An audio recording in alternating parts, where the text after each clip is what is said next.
Hello and welcome back, and today I'm going to be showing you how you can start growing your own onions at home really easily. And I grow my onions from sets, which is what I'm going to be showing you today. A lot of people do grow them from seeds in like springtime, but I found this a lot more difficult. So with the onion sets, as you saw me putting down on the table earlier, I'm going to be putting them in module trays to start off until they're maybe about a few inches tall, and then I'm going to put them into the bed where they'll grow on, and then they'll be picked from that area then. And last year I grew onion sets. I'm growing them through winter because I don't really have much space left in the summer, so I just do it over winter when most of the beds are empty, and I can have a bigger crop from the same space. Whereas if it was grown in the summer, I'd be using less space, so I wouldn't be able to grow as many onions. So in other words, I grow over winter because there's more bed space to put the onions in. And I'm starting them about a month earlier this year because I want to pick them before most other things go in next spring, so that the beds are all clear and mulched and ready to go for the next crop of stuff next year. And just before this video gets started, I'd just like to make sure that you've gone down below, hit the subscribe button as well as the little bell icon to make sure you're notified next time I upload a new video. And now, on with planting onion sets. And if you're new to gardening, a good investment that you can make is in a good potting tray, just like this one that I've been using, because what it can do is it means that you can fill it with compost, and then when you're potting away you don't have to keep reaching into the compost bag. You can just have this on the top wherever you're doing, on your potting table or whatever you've got, and you can just put the pots in there, fill them, and there's no mess. And then with this then, you can use it then, if there's left over, to tip it back into the compost bag. So I'll leave one of these linked down below if you want to get one.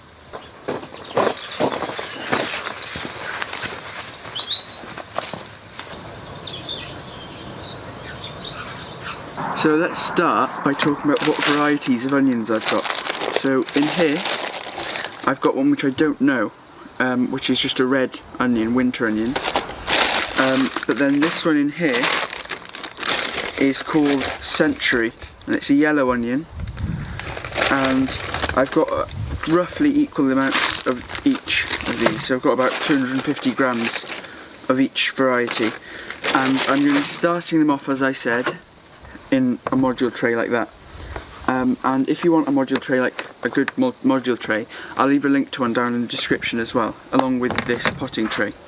So I've got here some multi-purpose peat-free organic compost, and that's the one I'd recommend you use, especially for growing food anyway. So I'm going to fill this module tray up with this peat-free compost. Okay, so I've got this full now, and what I do is I don't properly firm down each individual model of compost, because what I do is, I'll show you with one now. So I get the onion set, and if you want to follow along with this, I'll tell you how to do it. So there's a root end at the bottom and a pointy end at the top, and the pointy end has to stay up. And the reason you don't compact the compost is because you just push the onion set in, and you're not really planting it under, so you just go like that, and then that will root, and then it'll start growing, and then when it's fully rooted into the module tray, you'll plant it out into the ground. So I'm just going to start putting these in now, and I won't show you all of it because it'll probably get quite boring showing you every single one of these. Then afterwards I'll talk to you a bit about where I'm going to plant them and some of the onion growing tips that I've got for you.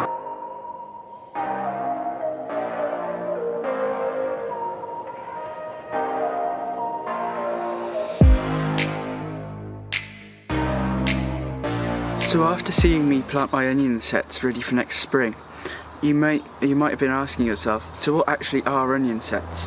And onion sets are essentially something that the seed company has grown from a seed, and then before the onions get big, so when they're tiny little bulbs, they pick them and they dry them out, and then they cut the bottom roots off to the end, and then they cut off the top stalk.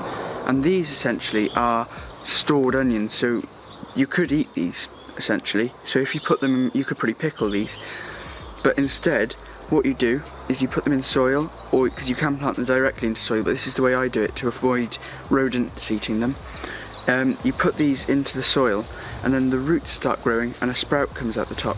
So this is a bit like planting, say, daffodils or tulips for spring, but the only difference is that you're going to eat the end product of these. And another tip that I've got is if you are, so say in my garden centre where I got mine from, they had them in big sacks where you could go and pick them, put them in paper bags. So what I did is, and what you should do, is pick ones that are like that are really, really wide, and that they're sort of basically like little balls. And what that does, so don't go for the really long thin ones, go for the ones that are stumpy and sort of quite plump, because what these do is it means it's got more energy and they're just healthier onions in the future basically. So your best ones will be the ones that are just like this. So make sure you look for ones that are basically balls with a point and a root at the bottom. And obviously you can grow onions from seed in spring or early summer, but the only trouble with these is that they can be very difficult to get germinated and difficult to grow into big good onions. So that's why I grow mine from sets, and I tried growing from seed this year but they didn't work. So I think my plan now is just to overwinter onions, so plant them in September, October from sets just like I have there, and then you can grow them into big ones and pick them before most things are planted out the next year. So technically you're still making the most of all of your bed space. And my ones are going to be planted just here, where I've got currently recycled compost bags over the top, making sure there's no weeds, and I've mulched it with compost ready to put those onions in a few, maybe in a month or two when they've actually grown. And I'm just going to plonk them around wherever I can fit them, just to try and make sure I can get the biggest harvest from the empty spaces in my garden. And I know that many people interplant their alliums with things like carrots because it stops carrot root fly, except there's only one problem with this with onions. Onions in their roots and in their whole plant actually have a chemical which inhibits growth of other plants, which is why you'll find that you have very little weeds around them when they're growing. But also, if, like me, you want to experiment, last year I experimented with trying to grow carrots between them, and I didn't actually know about this growth inhibiting chemical in the roots of onions, so I kind of gave it a go, and the carrots, they germinated and they stayed about an inch or two tall until I picked the onions, and then they shot up. And that just shows that experimenting is worth it, because I learnt a lesson from it.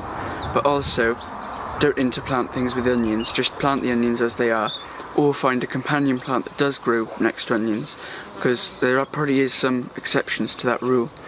But just definitely don't try growing carrots next to them, it's pointless. I tried growing them next to them and they stayed tiny, as I just said. So you may be wondering now, after I mentioned that you can grow them in beds, is where can you grow these onion sets on? So there's many places. You can grow them in pots, maybe like this one that the lavender's in, or you can also, I can't get them apart, grow them in buckets like I've got here. I grow potatoes in these buckets, and they're just 30-litre recycled plastic buckets, and you can grow onions in these. You could happily grow 3 or 4 in there, and they'd probably get quite big, especially if your growing medium was a good, really fertile growing medium. But I like to grow mine in the ground, where there's limitless nutrients for them. They can just stretch their roots however much they want. And before I plant my onions, I normally mulch with some old compost from maybe these buckets that have grown potatoes, just to get good organic matter there and a bit more nutrients than there originally was in that soil patch. So it's up to you. The world's your oyster. You can grow onions from seeds, you can grow them from sets, or you can grow them in buckets just like this, just like I grow my potatoes, but I will be growing them in my soil. So when growing your onions or your alliums or whatever you're growing, when growing them from sets, then you may find there is 1 or 2 diseases that it can get. And the main one that I think that is prominent is rust. And what this is where the leaves, they just go have orange spots on them, and it's a fungal disease, so that's why there's orange spots on the leaves. And basically, it doesn't really inhibit the growth if your crop is already well established. It'll impact the growth a bit, so you won't have as big of a crop, but other than that, it doesn't really affect them too much. And rust doesn't mean that your onions aren't edible. They'll still be completely edible. It's just you might not have as big of a bulb, because it can inhibit the bulb growth on the plant. But if your onions or your garlic or whatever are already established, then you shouldn't have a problem at all, because they're basically nearly ready anyway, and they won't have gotten much bigger even if they didn't have rust. So don't worry too much if you see rust on your established crops. And the last thing that we mustn't forget to do with these onion sets is give them a good water, because that is what will make the roots start growing in those little bulbs, because they've been dried out for months, maybe weeks, and now they just need that water to kickstart their root growth and their sprout growth. So there we go, they've had a good water now. And thank you for watching this video. I hope you did enjoy. If you did, please go down below, hit the subscribe button, like this video, and leave a comment to let me know how you grow your onions. Do you grow them from seed, or do you grow them from sets just like I do? I'll see you next time.